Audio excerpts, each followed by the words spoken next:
Pyetja tjetër, si t'u përgjigjem atyre që na thonë se Pjetër Bogdani ka bo luftë kombëtare. Edhe e ka luftu pushtusin. Më thënë pushtusin Osman. Kështu thonë. Dhe ata kështu e shfaqin në masë këtë gjë. Nuk kemi qësh me dhonë përgjigjen më të mirë se e ka dhonë Noel Malkomi. Po. Noel Malkomi e thëtë qartë. Nuk mund të cilësohet luftë kombëtare, nga se ajo po me pushtusin tjetër, Austro-Hungaria. Qa ka dallim nëse e marrë me këshirë nëse Shqiptaria nga të kohë s'ka pas luft nacionaliste, luft kombëtare, ma vonë kanë lindë ato, po qa ka pas dallim Austro-Hungaria dhe Perandoria Osmane për Shqiptarin? Feja. Feja, plus po ajo bo me një pushtus tjetër. Bila i pushtus ka qenë i dhënshëm, ka shkatru xhamia. Perandoria Osmane nuk ka shkatru kisha. Po. S'panë ma. Si që ka bërë në Spanjë.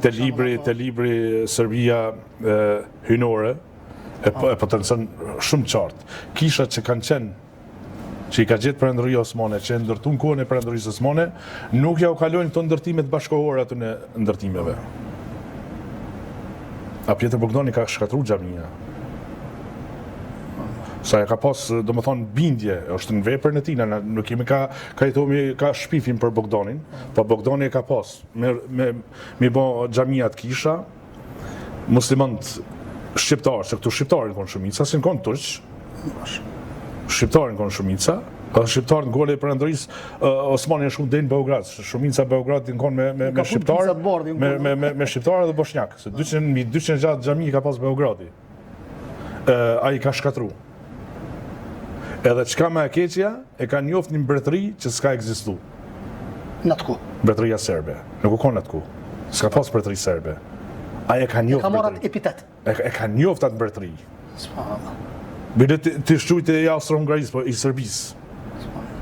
Kështu që nuk mund të quhet ai njeri kombëtar. Ai është në nocionin bashkëkohor, ai është antikombëtar. Së për shembull, qetën e profetëve edhe Shkupi njihet si territori i mbretërisë serbe. Serbia nesër në gjykata çdo kund mundet me përdorë lirisht librin e Pjetër Bogdanit me vërtetu se Kosova edhe Shkupi janë troje, kanë qenë Serbisë. Kom po disa që edhe lavden Pjetër Bogdani, serbët. Pse mos me lavdu? Bin pyetja pse mos me lavdu? Si për shembull Ozamedin Feraj është shumë jashtë për me të. Ai është ateist, nuk ka musliman. Po është objektiv. Po, do të thonë, ai është tamam nacionalist dhe nacionalizmi i tij nuk e lën me dashur Pjetër Bogdani, edhe njerëzit si Pjetër Bogdani.